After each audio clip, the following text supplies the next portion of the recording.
qu'il est temps de se repentir. C'est à la Tchoukami que tu dois finir. Prête allégeance au-dessus de savoir. Ainsi ton savoir grandira. Venez confesser vos excès de caresses, car sur Patreon, impossible que tu te blesses. Pour la modique somme de 6 euros, pas cher, tu deviendras beaucoup plus beau.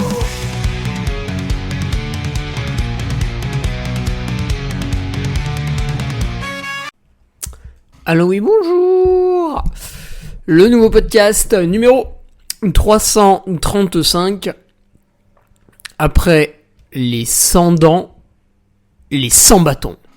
Et oui, les 100 dents, puisque vous avez vous-même choisi d'appeler certaines personnes élites, alors qu'il n'y a aucune définition claire et absolument rien qui les définisse comme telles, mais vous les renvoyez à une image d'élite, donc vous renvoyez à une image de 100 dents, hein, globalement, voilà, côté vous êtes rien. Après les 100 dents, les 100 bâtons. Alors, quelle est cette nouvelle catégorie de personnes ? Eh bien, c'est une question qui nous a été posée par Mathieu Muller. Et c'est une question qui a un rapport avec la diagonale des fous. Et oui. Qui démarre demain, tiens. D'ailleurs, petit point speaker, tiens, on va commencer par ça. Je serai sur le live de la Diagonale des Fous, réalisé par le groupe Canal via différents autres prestataires, et puis on va s'arrêter là pour les détails un petit peu chiants. Donc je serai sur le live sur Canal Grand Raid ou YouTube. Pas le jeudi soir, parce que nous avons des personnes sur le terrain qui vous feront vivre l'événement largement mieux que nous derrière un écran. Mais nous serons sur le suivi un petit peu classique, voilà, des coureurs, des coureuses, bien sûr, oulala, sinon la PTRA ne va pas être contente, il faut qu'on vous foute de la gonzesse sous le pif, et ce sera donc le vendredi, quand ils seront en train de crapahuter à partir de Silao, c'est le lever du jour, pour ne pas que Martin Perrier nous rédige des lettres, comme quoi il y a des assistances, voilà, avec des lumières dans la nuit, nanana, et de la drogue dans son nez, mais ça c'est une autre histoire. Donc voilà, ce sera la journée du vendredi, ce sera aussi le samedi, parce que même si la vraie course c'est la diag, on va quand même passer un petit peu de temps sur le trail du Bourbon, voilà, pour celles et ceux qui sont un petit peu trop fragiles pour faire le grand parcours, sur les courses enfants, on aura quelques caméramans également. Et voilà, c'est tout. Donc je voulais remercier bien entendu les nouveaux patriotes de la semaine. Alors cette semaine vous êtes encore 3500, vraiment je vous remercie. Je vous remercie, non je déconne. Alors ils sont combien ? Putain. À savoir qu'on a eu une belle petite vague de désabonnements après l'UTMB. C'est dommage parce que on va passer la 5e sur Patreon. Et celles et ceux qui vont rester fidèles vont être bientôt récompensés par un aspect communautaire qui va n'avoir de cesse d'augmenter. Voilà, c'est des choses qui se passent en coulisses, c'est terrifiant. Alors, à l'arrivée de Roger Timéo, d'Adrien Rige, bon lui il a pas plaisanté, il a tout de suite pris son t-shirt. Un retour de Jean-Baptiste Delattre, Axel Collignon, Thomas Manillier, Anthony Filiol, Cédric Martoni, Guillaume Courtet, Grégoire Lepera, Jérôme Auger, Tristan Allais, Marc Hamelin, Cédric Vanderborg, Pierre Mattei et Christophe Laurin. Voilà pour ces messieurs, pas de patriote féminine ce week-end, cette semaine, ouais. Donc, je vais devoir m'acquitter d'une amende auprès de la Pro Trail Runner Association, puisque nous aurons, ça n'est pas encore en place, mais ça arrivera bien sûr des amendes, voilà, quand on ne fera pas ce qu'ils veulent. Puisqu'on nous n'obéirons pas à des règles qu'ils ont eux-mêmes créées, qui n'existaient pas avant, qu'ils auront eux-mêmes créées. Un point très intéressant, vous allez disparaître. Amis patriotes, puisque le Patreon va disparaître. Mais vous allez vous dire, mais le mec est complètement fou. Il a un truc exceptionnel que personne n'a, une machine à cash, un truc qui tourne, qui est rodé, voilà, et ça va disparaître. Incroyable, non? Et oui, mon nouveau site internet va absolument tout gérer. La publication d'articles, etc., etc., etc., etc. Tout sera géré sur un unique site internet. Tout sera plus simple, plus fluide. Et il n'y aura plus de Patreon nulle part. Voilà, donc je vous demanderai, pas tout de suite, d'ici quelques semaines, de vous désinscrire du Patreon et de vous réinscrire sur mon site internet avec des abonnements qui seront différents, qui seront, attention, celles et ceux qui veulent critiquer, vous allez encore l'avoir dans le cul parce que je vous mets à l'amende systématiquement, les abonnements qui seront moins chers. Je développe un site internet, via des prestataires, je suis pas informaticien, qui me coûte un certain prix. Pour certaines personnes, c'est cher, pour d'autres, c'est pas cher. Ça s'appelle le monde. Et cet investissement ne vous sera absolument pas facturé puisque vous allez payer moins cher votre abonnement. Bon, on va pas diviser le prix par deux, vous emballez pas, mais voilà, un petite ristourne qui, sur le long terme, a son importance. Voilà. Vous pourrez acheter des bonbons à vos enfants, comme ça ils deviendront obèses, et ils ne vous battront pas sur les trails plus tard. Et ça, c'est smart. Donc je ne sais pas comment vous allez vous appeler, puisqu'évidemment, donc on a les gueux d'un côté, mais ça c'est pas vous. Voilà, les soldats du duc. Assez sympa, mais ça peut être un peu violent pour certains, puisqu'on a aussi des fragiles dans la Duc Army, attention. On en prend soin, peut-être les gens du duc, tu vois, ça c'est bien. Ou les nobles. Les nobles, c'est bien les nobles. On verra, nous verrons, écoutez, voilà. Ou alors on aura les 3 noms et vous choisirez, c'est encore mieux. Est-ce qu'il y aurait pas aussi des blasons par territoire? Ah putain, si, c'est déjà prévu. Ça va être énorme.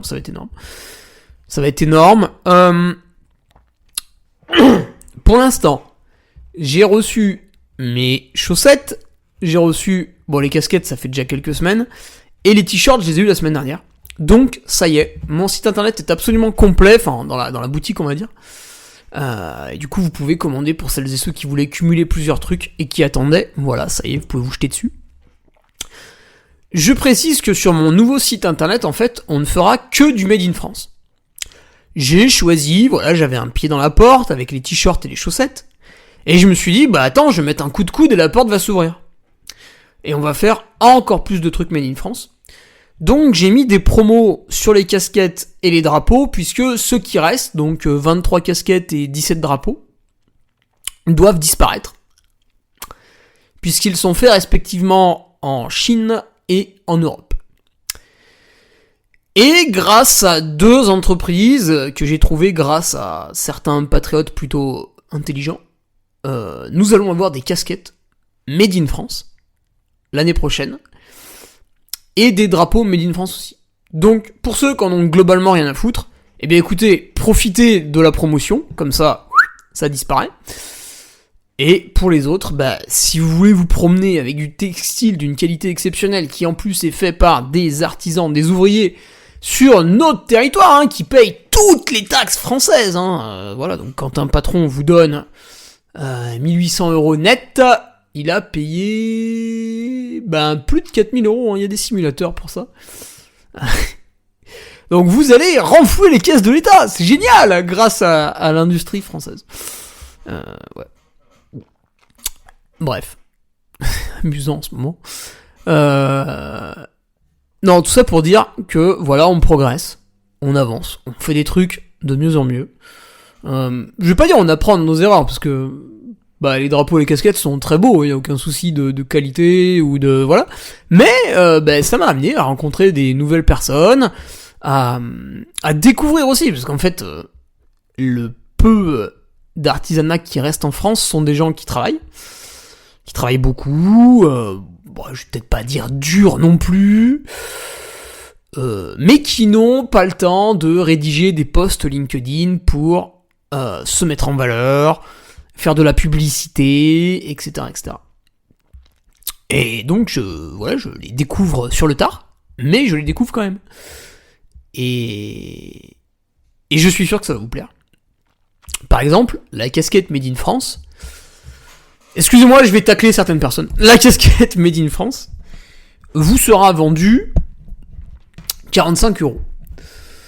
Alors, pour faire ça, évidemment, vous vous doutez que le duc ne va pas se gaver sur sa marge. Si je prends une casquette, je suis sur Google, casquette cielée. Ça, c'est des casquettes en trail que vous trouvez jolies et tout. Alors, la casquette cielée est produite en Chine, Attention, elle est totalement produite en Chine, la casquette de la marque Cielée. Je le sais puisque mes casquettes viennent de la même usine. Et je les vends 10 € moins cher, enfin là, avec la promotion 15. Donc les casquettes Cielée qui sont très jolies, qui sont de bonne qualité, il y a absolument aucun souci là-dessus. Attends, quoi ? Je suis tombé, il y a des casquettes à 100 $. Mais vous êtes des pigeons. Ah, voilà, la casquette pour courir. Oh putain, ils ont une casquette léopard. 70 $. Ah, le fils de... Oh putain. Attends. Mais attends. En fait, il y a une casquette cielée, là, de base, qui coûte 45 $. Mais je suis sur le site, toutes les autres sont à 50, 60, 65, 60... Mais c'est une folie. Mais les gars, c'est du Made in China en fait. Et la casquette du Carmi, réalisée en France, je vous le dis tout de suite, elle sera à 45 €. Voilà. Donc en fait, on sera moins cher que du Made in China. Putain. Mais je suis le boss en fait. Bon, c'était un peu le bordel, mais retenez que ça va être génial. Aussi, nous allons nous ouvrir à d'autres ateliers pour la confection des vêtements, ce qui va nous permettre d'obtenir des débardeurs, des manches longues, des bandeaux, des tours de cou. Je suis en train de recevoir des échantillons, de différents ateliers en France. J'en ai 4 sous le pif. Voilà. C'est très intéressant, je regarde un petit peu, est-ce qu'on peut vraiment faire mes logos comme je veux, tatati tatata. Le design sera assuré par Flo Why Not, qui est bien sûr l'illustrateur dans le monde du running que tout le monde s'achète. Dès que vous avez un dessin à main levée dans le trail, c'est lui ou Mathieu Fourrichon des Boss et des Bulles, mais il travaille quand même vachement moins que Flo Why Not. Il est peut-être trop occupé à raconter des conneries. Je vous rappelle son podcast exceptionnel avec Nicolas Guineuf de Let's Try Podcast, qu'on a fait d'autres depuis, mais celui avec Mathieu Fourrichon et son ami, j'ai oublié son nom, mais qui est pas le dernier non plus, s'écoute vraiment relativement bien. Voilà, si vous êtes sur la route, c'est exceptionnel. Voilà, et puis comme je suis bon, comme je suis généreux, je ne me contente pas de cette promotion sur les casquettes et les drapeaux. Voilà, je suis magnanime. Je vous ai mis, alors ça c'est comme ça, c'est à l'oral, une commande à plus de 100 €, un bonnet offert. Parce que ça aussi c'est fait en Europe, en Pologne exactement, et ça dégage. Voilà. L'annonce publicitaire est terminée après ces 13 minutes. Ah oui, un petit point athlète. Parce que je suis un athlète de haut niveau. Ah, je suis un élite. Oh putain, je suis un... Ah non, attends, mieux, je suis... Oui, bonjour, je me présente, je suis Hugo Ferrari sur LinkedIn, je suis athlète professionnel. Ouais, je suis athlète professionnel, alors je touche 7000 € par an, mais tu vois, moi je suis professionnel, on me donne de l'argent pour courir, alors à côté, je bouffe des pâtes, et je suis obligé de sucer mon propriétaire pour vivre, mais je suis athlète professionnel, tu vois, j'ai ma carte, regarde, j'ai ma carte. Alors, putain, on rigole, mais la carte arrive, À mon avis, la carte arrive. Parce qu'en triathlon, vous avez une carte pour être professionnel, c'est-à-dire on vous demande même pas d'être fort, vous pouvez être un gros sac à merde et vous achetez votre carte professionnelle et comme ça vous pouvez aller sur des courses. Donc en trail, voilà, même si vous êtes un clochard avec 15 000 euros par an, vous pourrez avoir une carte de professionnel, voilà. Vous pourrez pas acheter de vêtements à votre femme pour son anniversaire, mais vous aurez votre carte de professionnel du trail et ça c'est très important. Parce que, vous aurez des réductions de 3,5% sur certaines courses et vous pourrez vous mettre dans le sas des professionnels à l'avant de la course. Vous pourrez chier sur la masse bien proprement alors qu'en fait vous êtes minable à côté. Mais vous aurez votre petite carte de professionnel. Alors j'imagine qu'on a un groupe de travail animé par un gigolo au sein de la PTRA qui doit réfléchir là-dessus. Enfin qui ne doit pas réfléchir parce qu'il est forcément bête. Mais c'est dans les tuyaux. Donc voilà. Vous pouvez rire aujourd'hui quand vous aurez 2-3 guignols habillés en North Face qui vous présenteront leur carte professionnelle, tout ça pour qu'un boulanger les sodomise plusieurs fois dans l'année, vous repenserez à ce podcast, vous direz, tiens, c'est marrant, en fait, il y a 5 ans, Ingo Ferrari nous l'avait annoncé, et puis aujourd'hui, on a des types qui ont des métiers manuels, enfin des métiers où ils travaillent vraiment, et qui distribuent des grosses branlées à des athlètes soi-disant professionnels, qui en fait sont juste des gens et qui ne foutent rien de leur journée et qui font du sport loisir un peu plus que vous, mais qui ne sont absolument pas professionnels, puisque être professionnel c'est bien sûr des droits, mais c'est aussi des devoirs, et ça c'est très rarement respecté. Alors, je ne mets pas tout le monde dans le même panier, mais du guignol oisif, on en a un. Après, vu qu'on lui met un short fluo et qu'il fait des jolies photos sur Instagram, tout le monde est content pour le moment, mais attention. Voilà. Et d'ailleurs, c'est amusant, puisqu'en fait, il y a une caste d'athlètes reconnus, et vous avez énormément de mal quand vous êtes un athlète pas reconnu à rentrer dans cette caste. Alors moi, j'en ai rien à branler, je vous le dis tout de suite, je vis très bien sans tous ces cons. Après, bien sûr, si quelqu'un me filait de l'argent, moi je prends, moi je prends tout, toutes les monnaies d'ailleurs. Je prends le Bitcoin aussi. L'or, bien sûr, l'or, je me gave. Oui. Quand vous êtes un gueux, regardez, prenez le classement. Ce podcast va être très long. Prenez le classement de l'UTMB. Alors attendez, index UTMB. Alors je vais pas dire les noms parce que je veux pas stigmatiser. Voilà, c'est des personnes que je connais d'un côté et de l'autre. Mais quand vous prenez le classement de l'UTMB. Alors, UTMB 2024. Déjà, vous avez Vincent Bouillard qui gagne, qui est quelqu'un qui travaille à temps plein avec des horaires décalés. Attention. Baptiste Chassagne, selon lui, il travaille. Joaquin Lopez, il fait du coaching, donc il travaille pas. Anas Dambergué, lui, il est professionnel. Après, vous avez Ludovic Pomeray. Il travaille à 60% en Suisse. Lui, ça compte pas. C'est une force de la nature. On peut pas s'en servir d'exemple. Il est monstrueux. Vous avez Arthur Joyeux-Bouillon, qui est un très bon athlète professionnel, mais simplement, il est un peu trop, en course, il va un peu trop vite au début, et du coup, il gagne pas. Mais, Arthur Joyeux-Bouillon, vous pouvez miser dessus pour les prochaines années. Codilline, machin et tout. Bref. Vous avez Yannick Noël, qui est, un athlète qui est pas professionnel.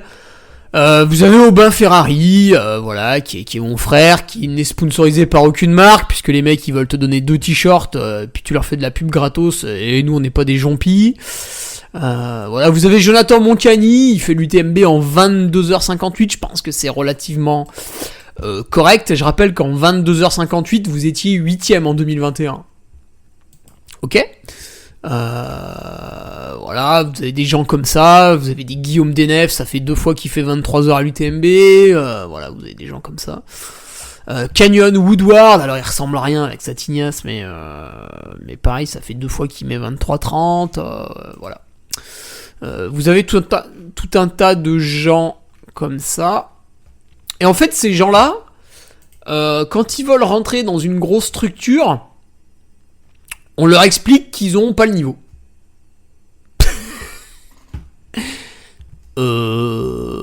Attends, est-ce qu'on peut faire une comparaison athlète versus athlète, s'il te plaît, pour que vraiment on soit sûr qu'il ait pas le niveau? Parce que moi, je vais faire la comparaison statistique avec un bilan détaillé et chiffré niveau mathématique, et ça va faire très mal à l'ego de l'athlète, puisque tout le monde va se rendre compte qu'il a rien branlé de son année, et qu'on continue à le payer pour rien foutre. Ah oui. Et oui. Et vous avez comme ça une espèce de... On ne veut pas donner sa chance aux petits nouveaux, enfin aux vieux nouveaux. On veut aller chercher du jeune de 22 ans, mais c'est ridicule en fait, parce que les mecs, à cet âge-là, ils sont dans les études, voilà, la situation amoureuse est pas ou peu définie, ils rencontrent une gonzesse, ils partent vivre avec, ils font n'importe quoi, ils se séparent, c'est soi-disant le drame de leur vie parce que mentalement c'est des guignols. En fait, il y a jamais rien qui va avec les jeunes, enfin très souvent. Donc vous pouvez pas miser dessus, en fait. C'est complètement débile. D'ailleurs, allez-y, faites les malins. Trouvez-moi 3 jeunes à qui on a donné leur chance en 2021-2022 et qui aujourd'hui ont percé. Eh il y en a pas beaucoup. Et me sortez pas Sylvain Cachard, parce qu'on lui avait déjà donné sa chance avant, il avait déjà percé avant. C'est compliqué. Le jeune, souvent, il en a pas chié dans la vie, il sait pas ce que c'est encore. Il a tout à construire, voilà, puis d'un coup il se rend compte qu'en fait, faut travailler un peu plus, il prend un emploi à mi-temps, il vous explique que c'est une charge mentale et qu'il peut plus faire de sport de haut niveau, alors qu'il y a un boulanger qui fait des top 10 à l'UTMB. Voilà, donc c'est un monde de caste où on a des aristocrates qui sont plutôt indéboulonnables et qui, malgré des défauts grossiers qui sont visibles à l'œil nu, puisque vous tapez leur nom dans Index UTMB, vous avez leur palmarès et, enfin, comme moi, vous pouvez rire devant ce non palmarès en fait, eu égard à ce qu'on leur donne. Enfin, heureusement, on leur donne pas non plus grand chose, mais c'est très étonnant. Voilà, c'est très étonnant. Je suis étonné. Bref, c'est parti dans tous les sens. C'était pas prévu, cette petite... voilà, c'est un bonus. C'est un bonus. Ah oui, j'avais une anecdote avant de commencer ce podcast. Alors moi, j'aime bien l'écologie. En même temps, faut être... Oui, alors moi, l'écologie, je m'en branle et donc, l'autre fois... Enfin, j'essaie de trier un maximum mes déchets, ce qui est pas très facile, des fois. Ça, tu vois, ça nécessite, par exemple, les barquettes en polystyrène, ça nécessite de les stocker à un endroit, de les amener à la déchetterie tel jour, etc., etc. Le matériel électronique, pareil, tu le stockes à un endroit, tu l'amènes à la déchetterie tel jour. Et, enfin, on s'en fout. Ça m'a fait rire parce que je partais de chez moi l'autre fois avec mon véhicule diesel. Et le gros avantage de mon véhicule diesel, c'est qu'en fait, nous n'allons pas enterrer sa batterie comme on pourrait le faire par exemple pour certains véhicules électriques lorsqu'elle ne fonctionne plus. Bref, je vois quelqu'un garé sur le parking à côté de ma résidence, une Tesla. Et moi, j'aime bien regarder un peu les voitures. Voilà, en plus une Tesla, je trouve que c'est plutôt joli à l'œil nu. Alors vous pouvez trouver ça ridicule d'apprécier le design d'une voiture, mais je trouve qu'une Tesla c'est plutôt joli. Et je vois cette personne se diriger, donc la Tesla est garée, le coffre est ouvert, cette personne prend quelque chose dans son coffre et se dirige vers les poubelles. Donc à savoir que nous, les poubelles, on en a 3. Une jaune pour tous les cartons, les emballages, etc. L'aluminium, les boîtes de conserve. Commencez pas à faire les malins, ouais t'as le droit, t'as pas le droit. J'ai un papier de la commune, ok, il est sur la porte de mon frigo, c'est écrit qu'on peut. Donc ferme ta gueule si t'habites dans une autre région, parce que c'est pas le même système de tri. Voilà, là je t'ai appris un truc, et comme ça tu la boucles. On a les verres, et nous avons, alors là c'est le merdier, nous avons la poubelle noire, quoi, le truc, voilà. Et le mec sort de sa Tesla, avec à la main un espèce d'aspirateur... Déjà, l'objet ne sert à rien. C'est, tu sais, les petits aspirateurs là que vous mettez dans votre cuisine, mais ça c'est quand vous êtes plutôt une femme. Déjà un homme avant qu'il achète un aspirateur. Puis en général, il en prend un très gros, très puissant, parce qu'il faut qu'il voit 1000 watts sur la boîte, sinon il achète pas. Et je dis ça parce que j'ai acheté une machine de guerre. Et j'adore le passer, du coup, parce que le truc est surpuissant. Mais bon, bref. Et donc, le mec agite son aspirateur à main détestable et se dirige vers la poubelle noire. Enfin, de toute façon, il n'aurait jamais pu se diriger vers une poubelle avec son aspirateur. Et je passe avec ma bagnole, j'avais la fenêtre ouverte, et je ne lui dis pas bonjour, évidemment, parce que c'est un gros sac à merde. Et je crie comme ça, je fais « Oh ! Eh, ça va à la déchetterie, hein !» Et en fait, j'ai même pas attendu qu'il me réponde, parce que je m'en fous, je veux pas lui adresser la parole. J'ai pas envie de débattre, j'ai pas envie de lui parler. C'est une personne qui m'est largement inférieure sur tout un tas de plans. Donc, la voiture continue. En fait, je lui ai parlé, la voiture était en train de rouler. Sauf que vu que j'étais derrière lui, puis à côté, puis devant lui, il m'a totalement entendu. Puis en plus, j'ai crié. Et je l'ai vu dans le rétro, il parlait, enfin je sais pas quoi, il disait des... Mais va te faire enculer en fait, j'ai pas le temps pour discuter avec toi. Si je serais au pouvoir, tout le monde trierait ses déchets, parce que quand on verrait quelqu'un comme toi faire ça, il y aurait une sanction dissuasive, et du coup tu recommencerais pas. Tu vois, quand on aurait essayé de t'insérer l'aspirateur dans le rectum sur la place publique, un spectacle payant où les gens auraient payé pour venir assister à ça, c'est comme ça il y a une espèce d'économie circulaire et ça renfloue les caisses de l'État à chaque fois qu'on fait des séances de torture comme ça, et ben ça n'arriverait plus. Parce que ouais, c'est chiant, faut stocker un petit peu ton aspirateur chez toi. Voilà, dans une partie de ta maison, une cave, un garage, un placard, je sais pas, t'as une Tesla, t'habites pas dans un 15 mètres carrés, espèce de connard. Et après, tu amènes, voilà, tes appareils électroniques à la déchetterie. Et à la déchetterie, je ne suis pas allé vérifier par moi-même, mais il y a un très joli panneau qui stipule que 85% de ce qui entre dans la déchetterie est recyclé. Ce qui est tout de même pas mal. Voilà. Donc ça m'a fait rire de voir cette personne qui... En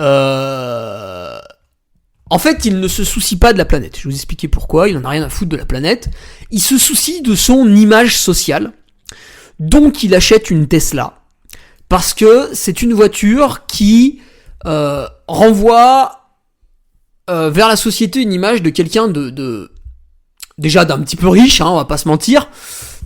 Donc quelqu'un qui a réussi, quelqu'un, voilà... Et quelqu'un qui fait attention à la planète parce que c'est un véhicule électrique. Et aujourd'hui, on martèle partout que les véhicules électriques, c'est écolo. Alors pour l'instant, on sait pas quoi faire des batteries. On les met sous la terre. Pas en France, hein, évidemment. On va pas polluer chez nous, on est quand même pas cons. On va aller dans un pays pauvre pour faire ça. Comme ça, s'ils gueulent un peu, on les frappe. Et puis si ça pollue, bah c'est eux qui crèvent. Et donc, ils s'achètent une image sociale d'homme...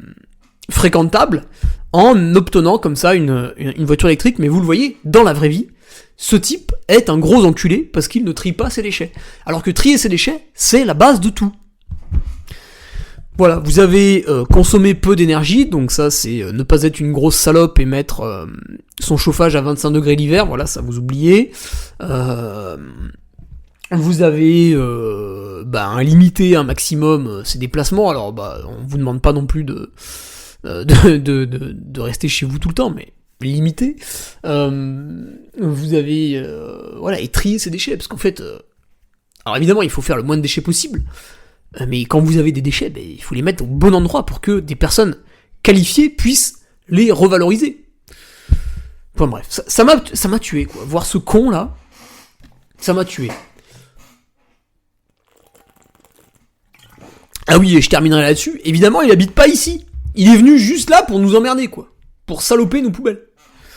Donc vraiment, qu'il aille se faire enculer, voilà, si un jour sa Tesla est garée vers chez nous, chez moi j'ai des bombes de peinture, à tout moment ça part, et on pourra jamais prouver que c'est moi. Parce qu'à 2h du matin, avec une cagoule, et de toute façon il n'y a pas de caméra de surveillance dans la rue, bonne chance.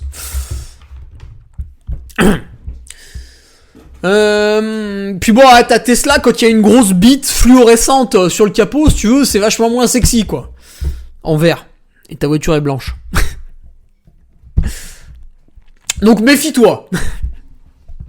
Allez, on y va pour la question. Alors, ouais, Mathieu, c'était quoi? Ouais, parce que les 100 dents, les 100 bâtons, ça va rien dire. Attendez, excusez-moi, je rote au micro pour perdre des abonnés. Alors voilà, comme ça fait un peu le tri. Cher Duc, tu es en manque de questions, eh bien j'en ai peut-être une pour toi, qui plus est d'actualité. L'actualité, le buzz. Allez, on y va pour le buzz. En plus, le titre putaclic est déjà prêt. Ah bah j'espère que tu vas l'apprécier, Mathieu. Voici ma question. La diag me tente. Ah bah ça. Mais une seule chose m'effraie. Les noirs. Oh non. Les bâtons sont interdits. Vous voyez ça, typiquement, c'est une blague qu'on peut pas faire sur le live vendredi. Les bâtons sont interdits. Putain, je vais oser publier ça, mais je suis vraiment complètement fou. Les bâtons sont interdits. J'ai fini plusieurs ultras, UTMB, échappée belle, Verbier, presque Swiss Peak. Alors, comment ça, tu as presque fini la Swiss Peak? Est-ce que tu peux nous développer le concept de presque finir une course, Mathieu, s'il te plaît? Parce que pour moi, c'est binaire la course, hein. C'est j'ai fini, j'ai pas fini. Bon, je déconne, ouais, t'as peut-être abandonné pas loin de l'arrivée. Donc déjà, le gars a fini l'UTMB, il a fini l'échappée belle, il a fini Verbier, il a fini la Swiss Peak, on va dire. Déjà, le palmarès, c'est bon. Tu vois, tu vois ça, tu te dis, bah, c'est bon, allez, va à la diag. Mais je reste effrayé à l'idée de me lancer dans cette diagonale des fous sans les bâtons. Il doit donc falloir s'y préparer. Alors, oui, c'est mieux. Que changeras-tu à ta prépa pour ta diag 2027 ? Alors, je ne sais pas si je vais y aller en 2027. Je vais y aller un jour. Mais peut-être que ce ne sera pas en 2027. Alors attendez, parce qu'en même temps je regarde mon téléphone pendant le podcast parce que je suis très très dissipé. Ah putain, j'avais cru qu'on m'avait appelé, mais que nenni. Allez le garder à côté de moi. Versus ton UTMB 2024. Je prends ta prépa de cette année en référence car j'ai bu l'ensemble des J-30. Écoutez, si vous êtes sur ce podcast et que vous êtes un gueux, c'est-à-dire que vous ne souscrivez pas à l'abonnement hors de prix du Patreon, eh bien je propose sur mon site internet la vente des audios du J-30 pour la modique somme de 5€. Vous avez un audio qui dure à peu près 18 heures. Voilà. Qui fait ça ? Personne. Personne ne vend des audios de 18 heures. À bientôt, Mathieu Muller, patriote, sans croissant. Oui, parce qu'on a fait une blague du croissant, enfin bref. Voilà. Alors Mathieu, déjà, si tu désires un croissant, attention, tu vas devenir gros, tu vas t'embourgeoiser, et ta vie va devenir de la merde. Donc, refuse les croissants. Sauf si c'est Yannick Noël qui les a fait, là tu peux y aller, parce qu'il a sans doute mis un peu de VO2 max dedans, donc vas-y, croque avec plaisir.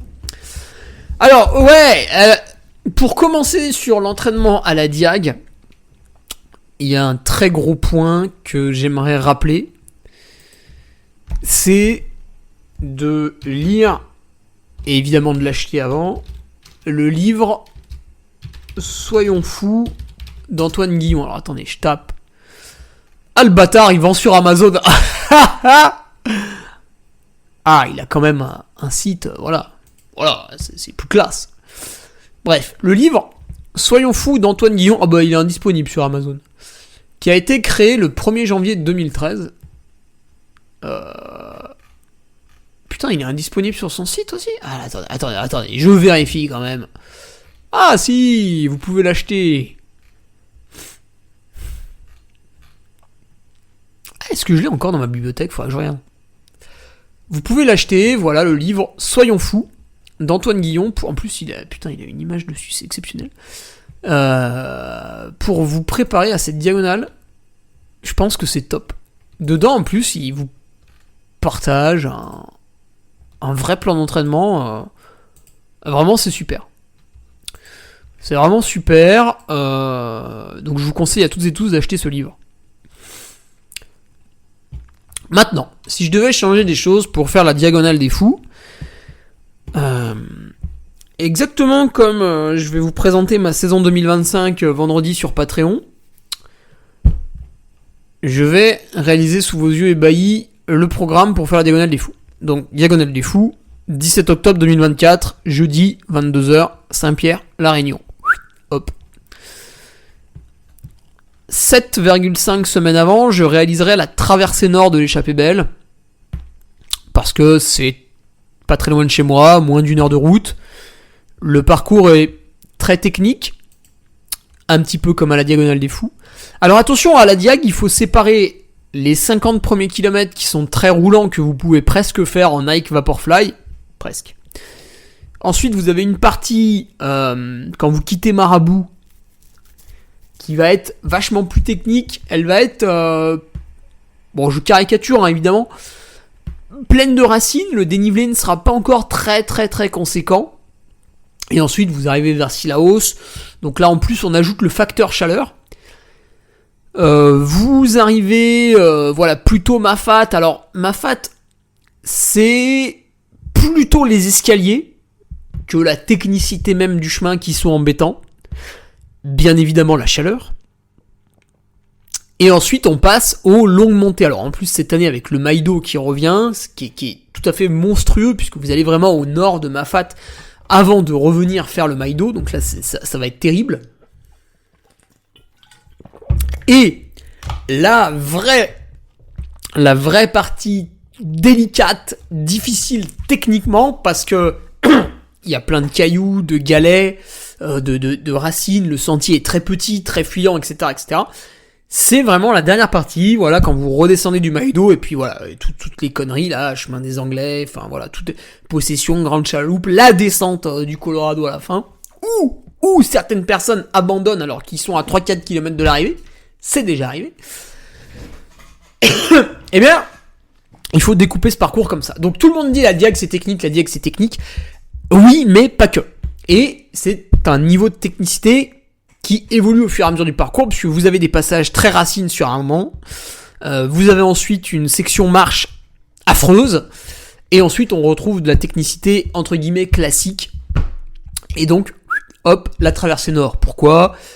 Parce que c'est une course estivale, donc normalement il fait plutôt chaud, du caillou, des très longues montées, voilà, c'est très bien. À peu près 17 semaines avant, je réaliserai l'Andorra 100 Bayutembe, parce que c'est pareil, c'est très caillouteux, c'est des très longues montées, il y a l'altitude, donc il y a beaucoup de stress. Donc c'est intéressant. Mais, j'hésiterais presque avec le Technitrail de Thirange, qui est une course technique par le fait qu'elle emprunte des sentiers où peu de gens passent, donc des petits sentiers, éventuellement un peu des ronces, etc. Des montées raides qui n'ont parfois ni queue ni tête, ce qui fait que ça joue beaucoup sur votre mental. Et pour toutes ces raisons, je dirais que le Technitrail de Thirange peut être intéressant. En plus, bon, c'est une course très familiale, hein, il y a 500 personnes sur le week-end. Voilà, le coût de l'inscription, le voyage, enfin tout est peu cher là-bas. Et puis pourquoi pas démarrer l'année avec le trail des piqueurs. Alors là vous êtes en Auvergne, mais vous allez aussi vous taper quelques cailloux quand même, et des petits sentiers. Donc voilà. Et puis après, donc ça c'est pour la partie des courses. Et après pour la partie entraînement, alors je réaliserai mon année de manière classique, voilà, donc à partir du 1er novembre, je m'entraînerai normalement, comme j'ai l'habitude de le faire. Et ce que je changerai, c'est l'été. Je ferai un été de sagouin. Donc l'été, j'irai dans le caillou. Et évidemment, depuis le moment où je m'inscris à la diagonale des fous, qui, soyons bien d'accord, sera l'objectif de l'année. Enfin, je me place dans le cas où ce sera l'objectif de l'année. Moi, quand je la ferai, j'en ai rien à foutre. Hein. J'irai comme ça, les mains dans les poches. Je n'utiliserai pas les bâtons de l'année. D'accord ? Vous les oubliez, ils sont au placard. Vous les mettez sur Vinted, terminé. Parce qu'il faut s'entraîner à marcher sans. Voilà.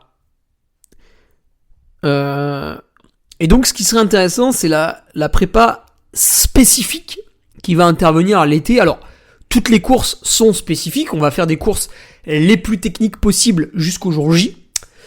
Mais moi, vraiment, ce que je modifierais, c'est la prépa estivale. Alors, certes, j'irai un petit peu en montagne. Mais tout l'été, donc on va dire de mi-juillet, le temps de se reposer de Andorra 100 ou de Tirange, de mi-juillet à mi-septembre, donc les 2 mois estivaux, je réaliserai toutes mes sorties plutôt la journée, pour la chaleur, pour vraiment m'acclimater à cette transpiration excessive que je vais ressentir à La Réunion à cause de l'humidité. Donc là, moi, je vais aller m'entraîner aux heures chaudes, je vais tout le temps boire pour pouvoir transpirer. Je vais un maximum aller chercher des parcours avec des cailloux, avec des escaliers. Donc par exemple autour de chez moi à Chambéry, j'ai des échelles au niveau de Château-Richard, vers le relais du Chat. J'ai le Gollet de l'Agneau, j'ai la Dent d'Arclusa. Je peux éventuellement aussi me faire une Dent du Chat. Voilà, je vais aller chercher vraiment tous les petits sentiers, les petits trucs techniques un peu autour de la maison, et il y en a, quand on cherche, il y en a.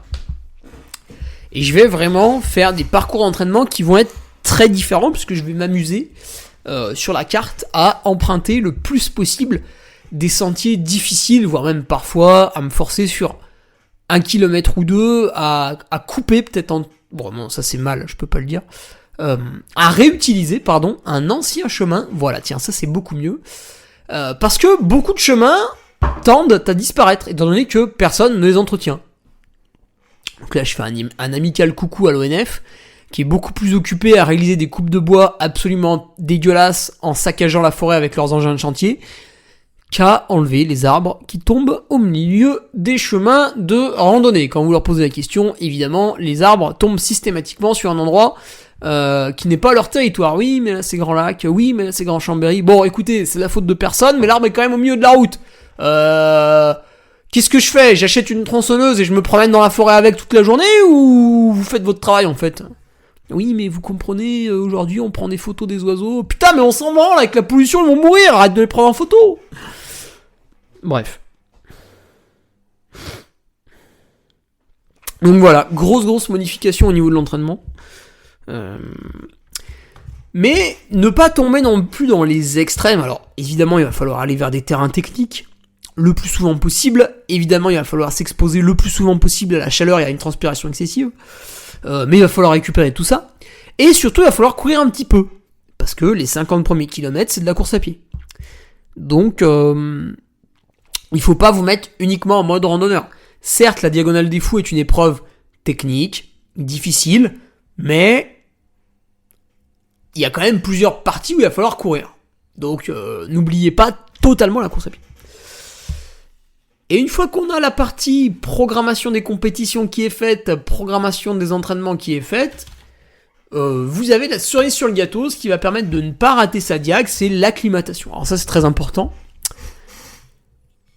C'est pour ça que j'aime beaucoup ce que fait mon ami Aurélien du Nampalaz. Ça fait 3 ans qu'il y va 5 semaines à La Réunion avec toute sa famille. Alors je dis toute sa famille parce que maintenant il a 2 enfants. Voilà, et donc il part avec femme, enfant, 5 semaines. Donc non seulement il termine sa préparation dans les conditions de la course, toute sa phase d'affûtage est réalisée avec une acclimatation à la chaleur qui j'imagine n'est pas excessive, puisque il n'est pas con, il va pas se promener en pull toute la journée au soleil. Voilà.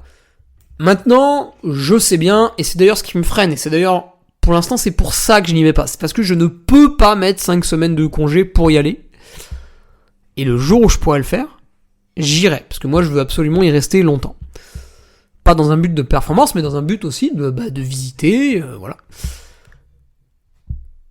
Vous qui m'écoutez, normalement, vous êtes plutôt salarié français, voilà, vous avez 5 semaines de congé par an, évidemment, vous n'allez pas toutes les mettre pour aller à la Diagonale des Fous. Je crois que la plupart des gens restent une dizaine de jours. Ce qui est à mon sens un peu une erreur. il faut arriver sur place 10 jours avant. Et si vraiment vous êtes cric-crac, une semaine. Hein. En dessous de ça, vous ne serez pas bien acclimaté, vous allez quand même souffrir pendant l'effort. Alors, après, là-dessus, on n'est pas tous égaux, mais voilà. Et si vous pouvez arriver 10 jours avant, bah c'est bien parce que vous allez vous habituer un peu à cette humidité. Alors évidemment, vous serez moins habitué qu'un coureur réunionnais qui va du coup vous mettre une douille sur la course, mais déjà, vous souffrirez pas trop. Et en faisant ça, vous pouvez aussi bosser en amont avant votre départ à La Réunion. Donc typiquement là, le départ c'est jeudi 17 octobre. Une semaine avant, ça vous fait arriver jeudi 10 octobre. C'est ce qu'a fait Mathieu Blanchard par exemple.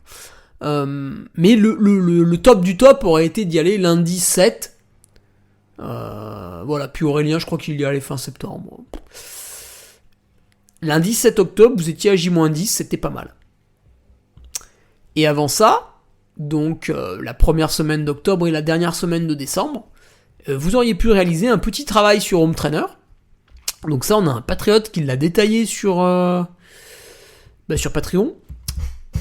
Voilà, tout simplement, il avait foutu son Home Trainer sous une espèce de tente, un truc qu'il avait acheté 50 balles sur Amazon, et il se mettait dedans, du coup ça, évidemment ça chauffait.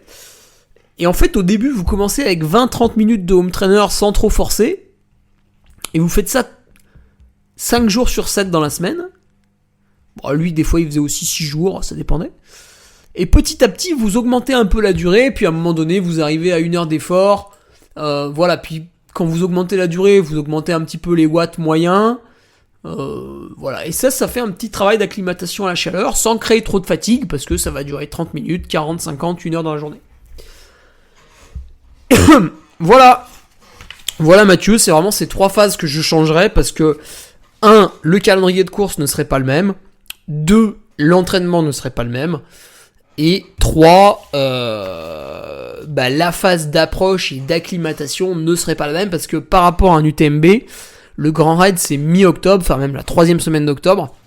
Et du coup, pour des gens, je prends mon cas, hein, c'est mon podcast, donc je parle de moi, je vais pas parler du mec qui habite à Marseille, j'en ai strictement rien à foutre. À Chambéry, 3e semaine d'octobre, ça fait déjà 1 mois que vous avez des grosses variations de température. Certains jours, il a fait assez frais, d'autres jours, il a fait plutôt chaud. Il y a eu du vent frais du nord, il y a eu du vent chaud du sud, il y a eu des grosses journées de pluie. Enfin voilà, c'est l'automne, il y a vraiment de tout, ce qui fait que vous n'êtes pas ou plus adapté à la chaleur. Et donc ce petit travail sur Home Trainer vous fait beaucoup de bien. Voilà. Qu'est-ce que je pourrais vous dire de plus ? Bah rien. Du coup on va s'arrêter là. Je vous demande pas spécialement de liker ce podcast parce que je m'en cogne, puisque ça ne sert absolument à rien. Et on se retrouve la semaine prochaine pour un nouveau podcast. Si d'ici là je ne suis pas en prison. Et puis vendredi pour mes patriotes. Allez, à vendredi. Je rappelle que vendredi ce sera la présentation de la saison 2025. Et pourquoi telle course, nanani, nanana, pourquoi tel calendrier, pourquoi ceci, pourquoi cela, on part de quoi pour construire son calendrier. Putain, ça y est, j'ai déjà spoilé le truc. Allez, rendez-vous vendredi. Salut. Tu viens d'écouter le podcast du Duc de Savoie. Si tu souhaites approfondir avec de pertinents articles d'éminents spécialistes, rejoins le Patreon. Tu feras ainsi partie en tant que fidèle patriote de la très prestigieuse Duke Army. Si l'humour est ton leitmotiv et que tu n'as peur de rien, viens sur l'Instagram. Si tu veux espionner le Duc, car tu es vil et sournois, son Strava est également à ta disposition. Enfin, si tu es vieux, presque sénile et ou débute dans les réseaux sociaux, contente-toi de suivre sa divine page Facebook, les liens sont dans la description. Que Dieu te garde et à la semaine prochaine.